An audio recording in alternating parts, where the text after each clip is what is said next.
In my planning documentation, I include the teacher prompts to reflect, reflection and discussion. And I'm just going to show one of my lessons that I'm going to be doing next week with my kids, which I'd love to film for you. So I guess I still have my domain and my focus and that goal, and it's to be able to place our own Lunches to Grow lunch order. We use our Lunches to Grow, and I try to make it relevant, I include the teacher prompts to promote reflection and discussion and continually try to link mathematics to everyday life to support students developing abilities to be numerate in a practical sense. So I have my warm-up, which was like taking note of notes, and you display real notes to children, and we do talk, what do you know about notes, what do you need to know about notes? And we discuss their value and the different pictures on each one. And if I want to order notes from least valuable, what mathematics could I use? So making them being aware, okay, I can use maybe skip counting, or I can look at the 5 smaller than 10. That's how I might be able to order it. My 10-minute launch, sort of for the whole class, I do that around we sit around one big table to do that. And I found that's a strategy I learned from Michael Weimer, and I found that was really engage the kids more, because we're all around. I've got about a table with eight chairs around it, so 8 kids can sit, then other kids kneel, and then kids stand behind, and they're actually we're all really in close together.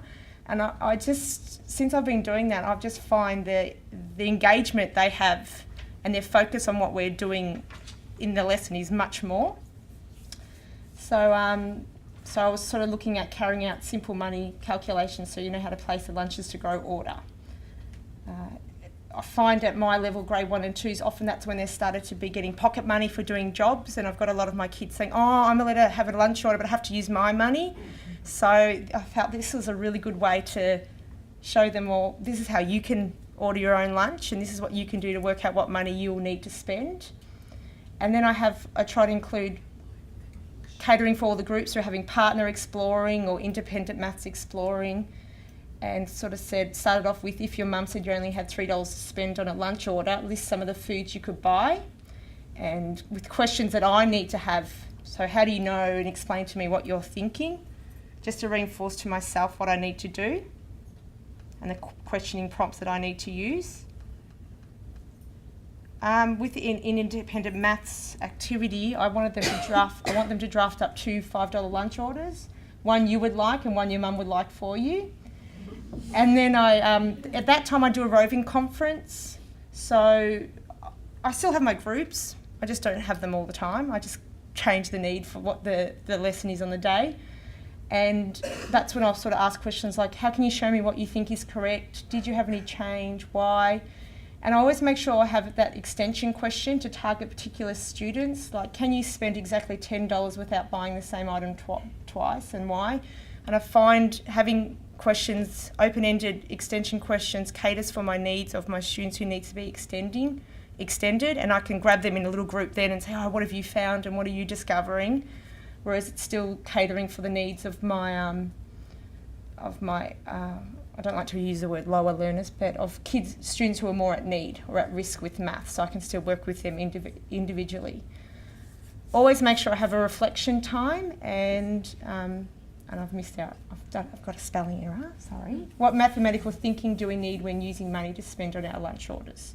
So that was that tying in, okay, do we need to use place value? Have we had to use skip counting? And things like that. So that's my lesson, just an example.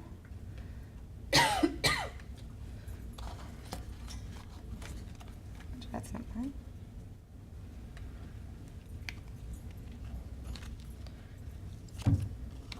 The other importance of Peter's visit was, as I mentioned earlier, was having collegial visits, which support a professional learning environment that is collaborative, embedded in teacher practice, and directly relevant to the daily work of teachers. It provides the opportunity to learn from fellow teachers' knowledge and skills, and allows for reflection and feedback in a positive, supportive way.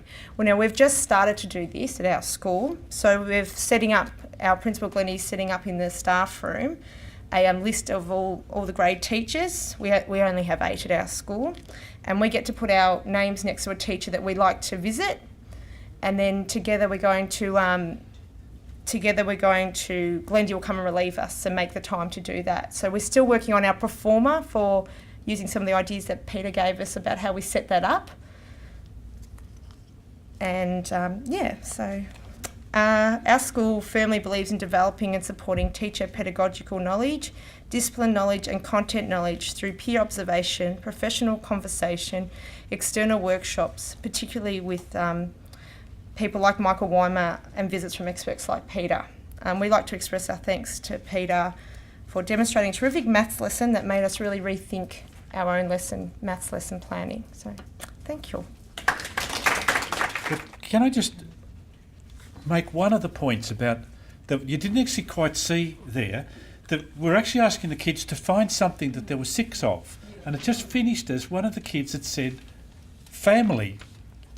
Family? Have you got 6 in your family? No, there's 6 letters in the word family, they said. And so then it actually created this whole other investigation. Well, what other words have got 6 letters in it? And so that just illustrates how the openness creates a whole other set of opportunities to do that. One of the things I think that you no doubt saw with Rebecca is the sophistication of her language for talking about teaching. Now, this is something that's really quite important. I once gave a talk at the Birds Australia conference. I was doing the keynote address, and the point I was making there was that somehow we have to try and get kids to know the names of birds and the sorts of words we use to describe birds, including the sounds they make, because unless you have the words, you can't see the birds. When you can't see the birds as different, they're just birds. Unless you have the words, you can't then differentiate between them. And that's sort of connected so much to sustainability to understand the diversity of the birds. And so what am I talking about? I'm talking about the fact that in order to be able to study language, to study teaching, you have to have the language to study teaching. And you have to be able to describe the things you see, because so many of the things are subtle. And so it was really fantastic to see the language that Rebecca was using. The lesson there, I think, was just a wonderful exemplar of the type of planning that people can do and can engage in the case of maths. It was substantial mathematics for the kids. The kids were going to have to make choices, so they have to get actively involved with the choices. That it was personal. It was a personal connected. Not only was personal and they had to make choices, but they knew what it was about. The money. It was connecting different ideas and the consideration of the extension. How do we make sure that all of the kids are learning, not just doing something? It was a really wonderful exemplar of the thing. So please join me again in thanking Rebecca for that.